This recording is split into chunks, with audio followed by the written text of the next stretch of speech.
Nelson Peltz. Nelson Peltz. So many of our viewers out there are waiting for the proxy war that could be, the shareholder revolt. And while we're not here to give you any kind of financial advice, folks, we are here to notice when we see the signs of trouble ahead for the Walt Disney Company. You love and enjoy the content that we create, but you especially love one analyst that we have on repeatedly. He is an all-star. So many times over, Mexican Iron Man is joining us today to give his thoughts on exactly what is going on with the Walt Disney Company and why this company is in dire need of changing things quickly if they wish to change the dial when it comes to future investments.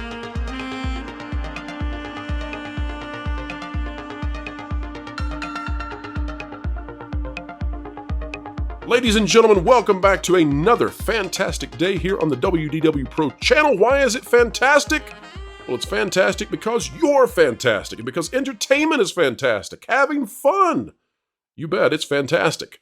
And that's why we cover it. That's why we talk about it. And when we talk about Disney, it's not because we want to bash them into the dirt.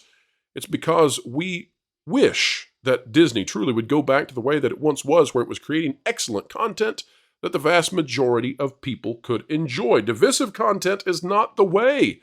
Dividing the audience into half or less is not the thing that investors pray Disney will continue to do. One such investor of the Walt Disney Company, who is also quite the analyst when it comes to all things financial, although we're not here at all to give you financial advice, Mexican Iron Man Mike is here to give his thoughts on Disney. Let's cut straight to it.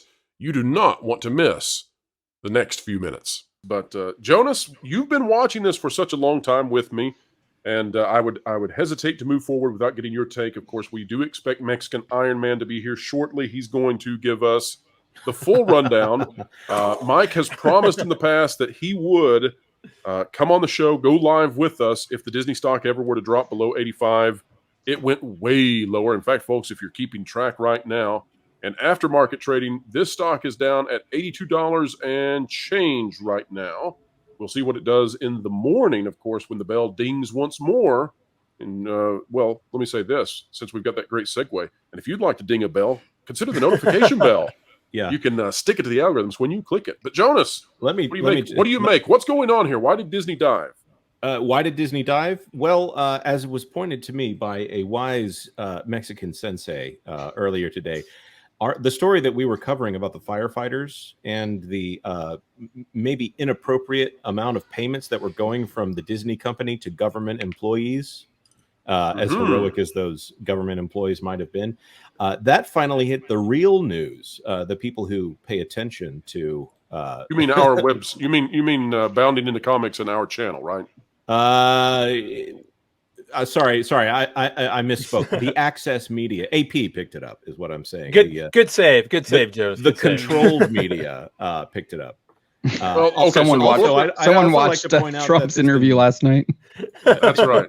The corporate press conversation. Jonas. No, I have to say this. The entire conversation about Hulu, I might have lit a spark here and then handed it over to somebody else, but this is the guy who really provided the figures for us to follow to know just how bad of a position the Walt Disney Company is in right now. And I'm not sure if you're aware, but the air has changed here on the channel.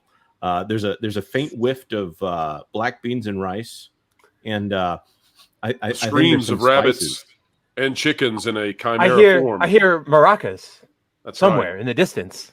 Before we manifest a particular Mexican superhero, let me just say, Jonas, because you brought this up, everybody take a look. This is what Jonas is referring to. We can't go into it deeply right now, but we may circle back like Jen Psaki on a good day and actually bring this up. Reedy Creek firefighters decry DeSantis' plan to stop Disney World perks. That is quite the spin job. You couldn't find a better spin in a laundromat than that. But that is essentially the mainstream corporate press picking up what we've been covering. Kudos to Valiant Renegade. Kudos to Bounding the Comics. Kudos to Andrew of Legal Mindset and the rest. But yes, that is what has happened, and how much impact that has had on the stock has yet to be seen. But one thing that does need to be seen, Jonas, I think we have a major guest ready to enter. Absolutely. Can I open the door here for the one? Hold on a second. Hold on a second. Every time I start some momentum, you're like, no, let's put a thing on screen. No, hold on 1 second. Oh, you just want to let him in? You don't want to do like a big thing? Iron Man. It's Mike. Oh, it's Mike. Never mind. Mike's always welcome. Hey, Mike. You guys are giving me too much hype. I'm not even a real YouTuber. You know what, Mike? You're exactly right. Take the solo layout. It's all yours. Pro show. No! God, no. God, no. Lord, no. What a day it has been. Hi, everybody in chat. Hail Mods. Hail Pro. Hail Jonas. Hey, the amazing team of Bounty in the comments. First of all, I agree with everything these brilliant men have said thus far on the stream. It has been quite a day. Tuesdays and Thursdays are my busiest days at work. And I am so far behind. I haven't gotten anything done today reliably. So and thanks for having me. I did promise that if the stock ever dropped $84.99, that I would go live on my own channel and say that I am a YouTuber. This day I thought would never happen has happened. And I couldn't go live on my own channel. I literally just got available to come on the show, so I'm going live here, and I will say it here, and I will have to honor my word that I made to everyone in YouTube. I'm gonna go live on my channel tonight or tomorrow, probably tomorrow after work, and for all intents and purposes, I guess I will admit I am a YouTuber, but I'm also a Disney investor. And people ask me all the time why I still hold their stock. Well, first of all, my basis is pretty low. I've been a Disney stockholder for 15 years, since way back when. Now, I do got to tell you, though, is that with the additional stock that I've bought and other, shorts positions I've taken, I am below water. And I want to be real clear. People say, why do you still hold on to all your Disney stock? Because it's not like, I've got a chunk of shares, not a big chunk, but a pretty good chunk. And, frankly, people ask me, Mikey, why do you hold on to the stock and why are you rooting for this company to fail? You know what I'm really rooting for? I'm rooting for this company to be fixed and saved. I want to be there, the shareholder that was with them through thick and thin. Now, do I subscribe to Disney Plus? No.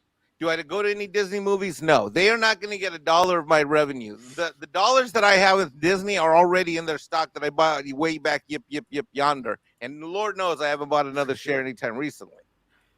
All that being said is that I like being an investor. I like being able to get some of the disclosures. I like being able to get, when they invite you on. And frankly, I am going to try to get on that investor call next year. I tried this year and I didn't get on, but I'm going to try for sure this next year. I'm going to try to be one of those people that calls in. But I want this company to get fixed.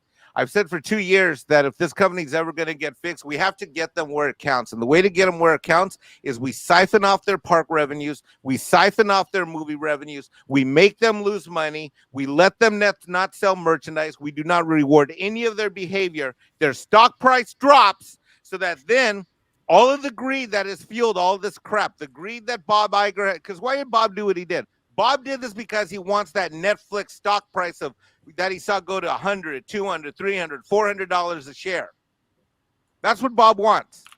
We have to take that stock price away from Bob and bring Disney back to the people whose hearts and minds built this company, which is us, the families, the grandparents, the great-grandparents, the parents, us as parents and our kids who over the years gave this company the great value that it has. We have to break the stock price, bring it all the way down and crack this company in half so that Bob feels it in the stock options and the investors that are all endorsing this crap that the board is doing, that they feel it in their pocketbook, because they're not going to feel it when my movie loses 50, 20, or $100 million.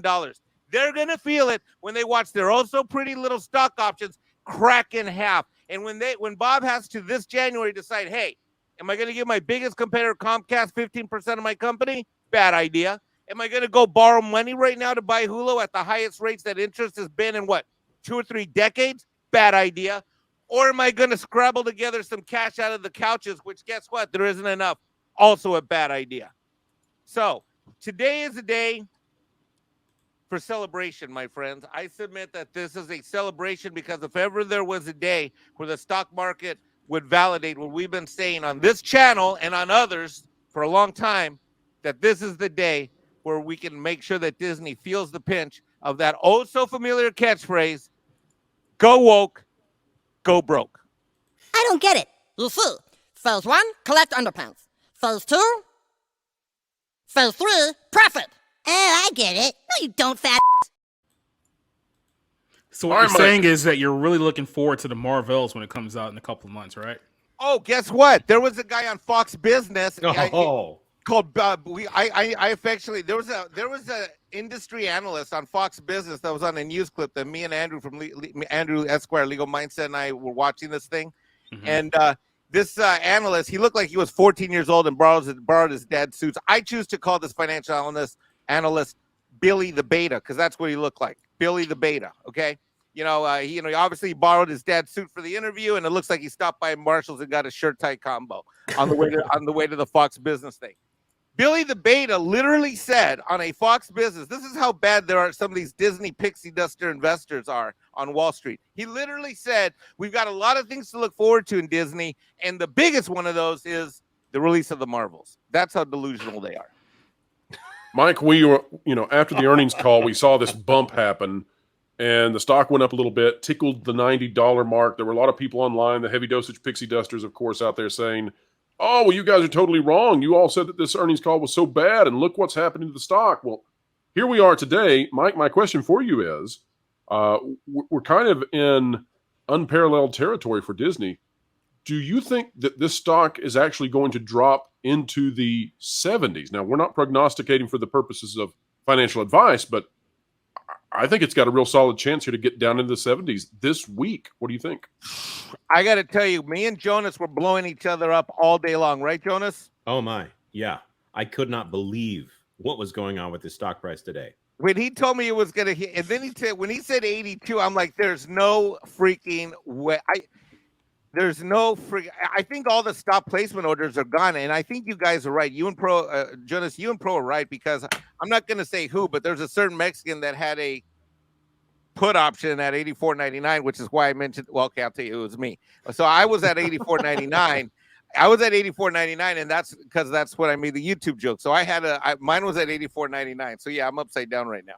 But I don't know. I got to tell you, I know no financial advice on this channel, but if you look at Comcast, guys, I just got back from Universal with my kid. We were there for a week. I had the most amazing experience in Orlando at Universal at their parks.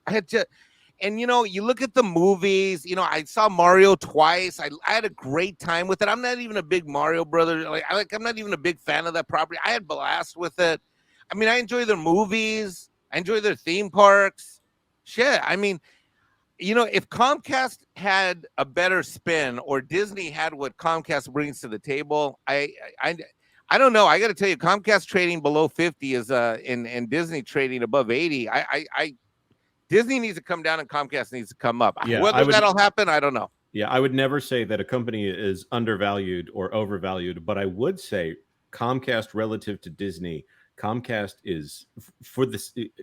Let's just say this, and I overuse market cap. Comcast is at $180 billion in market cap at $45 a share. Disney is at $150 billion in market cap at $82.46 a share. Those directions, they should start moving across each other if they keep going the way they're going. Again, not financial advice. No one invest on my advice or my thoughts. You're saying they should the streams should cross? Is that what you're saying? Ghostbusters reference there? I'm thinking if it makes sense, yes. Comcast has a lot of properties that people actually want to invest in. They're interested in those properties being entertaining and also having a theme park business, as opposed to just trying to make a movie so you can refresh your theme park business. Also, Comcast owns one of the biggest internet service provider companies in America. So yeah. I do want to amend something else that you guys talked about earlier in chat. With the closing price that it is now, we're at the 9-year low. Forget about COVID. Right. That was Yahoo and Reuters coming out with that. And we identified right off the bat, this is way worse than a 3-year low. Yeah. By the way, on that, Stuart Nielsen for 2 Canadian, it's actually the lowest stock price since 2014. Yeah, absolutely correct. And thank you for the super chat. Well, folks, that is a wrap. We hope you enjoyed the commentary from one Mexican Iron Man. Is he a YouTuber? Well, we think he is. He is certainly a bastion of knowledge when it comes to everything financial, when it comes to Hollywood, entertainment, etc.